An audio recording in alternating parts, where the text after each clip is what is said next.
do it. Okay. Everybody just calm down.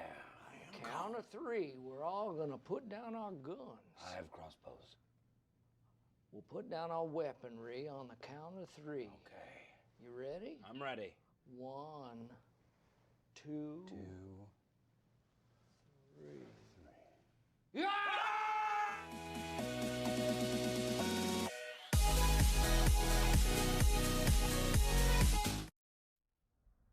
Continuing with the topic we have been covering on previous episodes of Past Assault, TSMC has laid out a roadmap of what the chip shortage should look like in the coming years in their most recent financial report.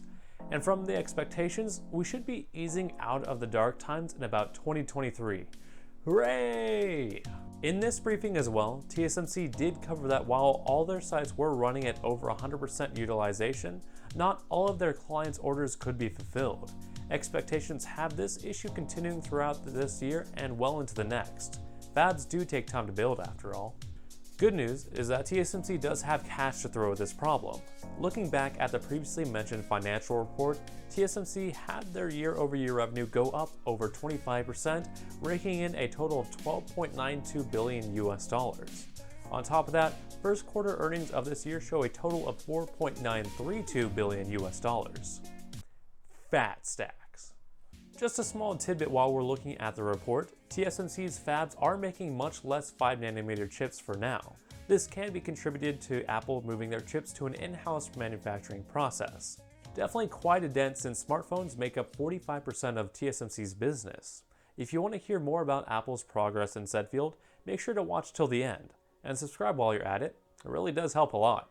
While on the topic of chip manufacturing, a new card from NVIDIA has been spotted out in the wild, the not so long awaited 3080 Ti.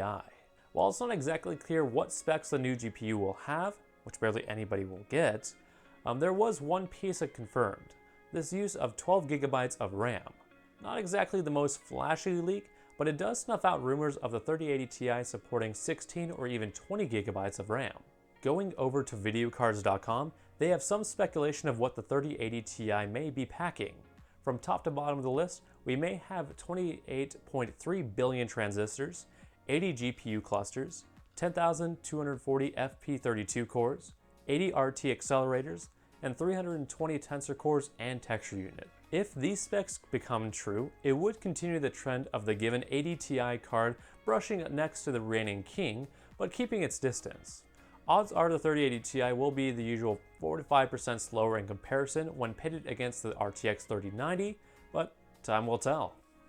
I mean, it is kind of crazy to believe that NVIDIA would release another GPU while they're already having issues keeping up with the demand of their current lineup. I guess nothing will stop the march of progress though. And what are your thoughts on the 3080 Ti?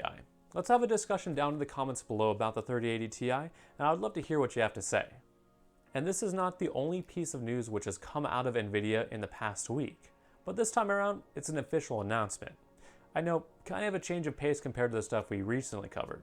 From NVIDIA directly, their next official product is the NVIDIA Grace CPU. You heard it right, NVIDIA is now in the business of making central processing units. But don't get your hopes up just yet. This new CPU is not made for the average consumer like either of us. NVIDIA is instead targeting server farms who need units to work on AI programs and other high-performance workloads. Yeah, sadly none of us will be able to build a PC just out of Team Green parts for the time being. Who knows though, maybe NVIDIA has something up their sleeve. But it's not too much of a surprise that NVIDIA would target the AI crowd for their first venture since NVIDIA is already so heavily involved with them. And thanks to their acquisition of ARM some time ago, NVIDIA seems to be pretty confident in their venture. I mean, with all the specs shown on their webpage, it does seem pretty promising. Fun thing to note, NVIDIA is not the only one making their chips in-house now. Apple has stepped up to the plate, as well as eyeing to leapfrog everyone. While Apple is not entirely making their silicone in-house, still being TSMC's biggest customer, there has been progress made to bring it all home. And for the time being, Apple has booked future 3nm chips coming from TSMC. Not only that, these chips can come as early as next year. For comparison to show how big of a leap this is, Intel, Apple's previous go-to for CPUs, won't be with 3nm for around another 4 years. This would make an amazing jump in technology, giving 30% improvements in power usage and 15% uplift in performance when compared to 5nm. iPhones and iPads are going to be crazy fast in the upcoming years. How does this look for TSMC though? Like I said earlier, they've been pushing everything over 100% for the past year. From TSMC directly, they're on the pace to start some early production of their 3nm in the second half of this year, along with bumping up their 5nm chip manufacturing as well. This could come as an expense to their 7nm production, but if AMD is making a move towards 6 or even 5nm for their next units, there may be space available. And with that, that's going to do it for this week's tech-related Salt. Make sure to like the video, subscribe for more tech content, and hit that notification bell.